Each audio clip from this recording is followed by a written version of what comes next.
From a woman free-falling over 33,000 feet to a young girl that was shot 6 times point blank trying to save her own mother, we take a look through 10 people who cheated death. Number 10. Vesna Vulovic.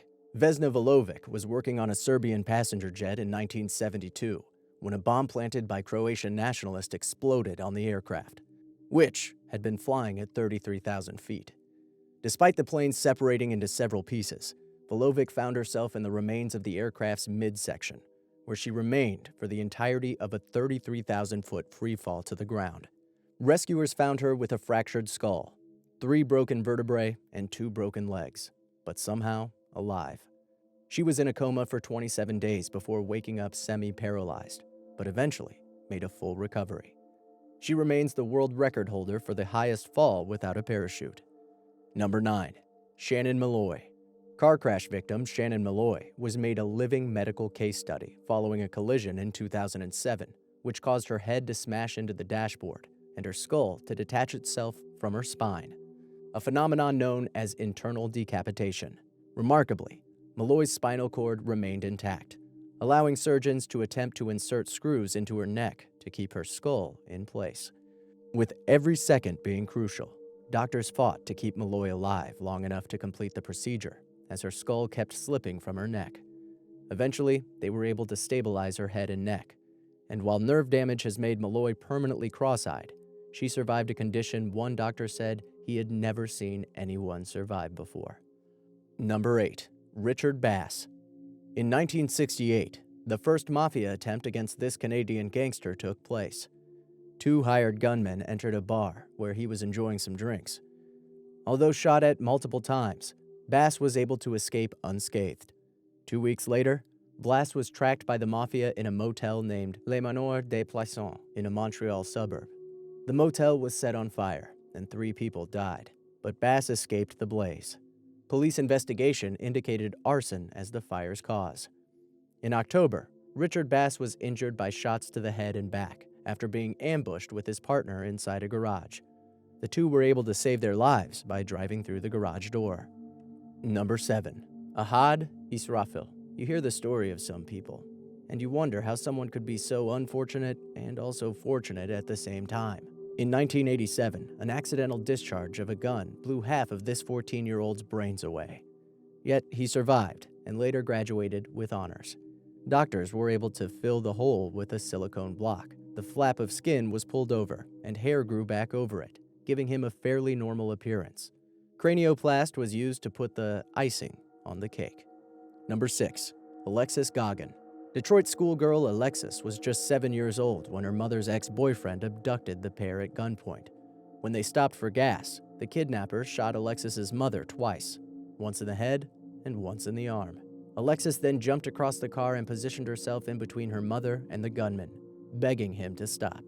This is when she herself was shot 6 times at point-blank range. Incredibly, not only did Alexis survive the attack and go on to make an almost full recovery, she also probably saved the life of her mother, who was treated in a hospital and discharged just after a few days. Number 5. Harrison Okene. In the early morning of May 26, 2013, a tugboat carrying 12 people capsized and sank in the Atlantic Ocean. However, 100 feet below the surface, Nigerian cook Harrison Okene was the only survivor, trapped within an air pocket.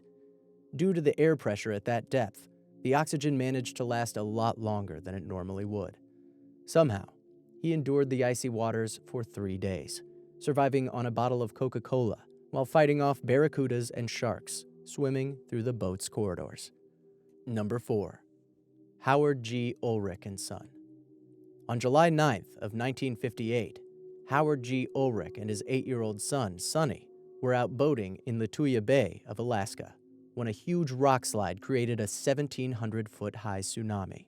It destroyed everything in its path, but somehow their boat was untouched, and it surfed on top of the massive wave while everything below was devastated. Witnesses claimed the wave and the boat were moving at about 600 miles per hour.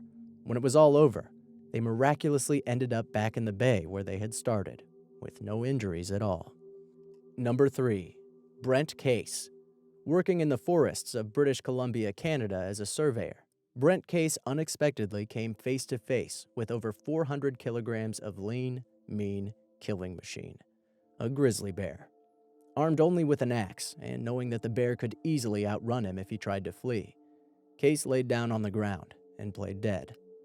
Rather than leave him alone, the bear decided to start clawing and gnawing at the unhappy woodsman's head, tearing away large patches of skin before swiping his body and jumping on top of him. Eventually, the bear walked away, leaving still alive but heavily bleeding Case behind to somehow make it back to his car before driving 15 miles to the nearest hospital. Case survived, but the deep-set scars on his scalp are a constant reminder of his almost grisly end. Number 2. Julianne Kopke. Meet Julianne Kopke, the sole survivor of a plane crash in the Peruvian Amazon, who wandered a crocodile-infested jungle for 9 days before being rescued.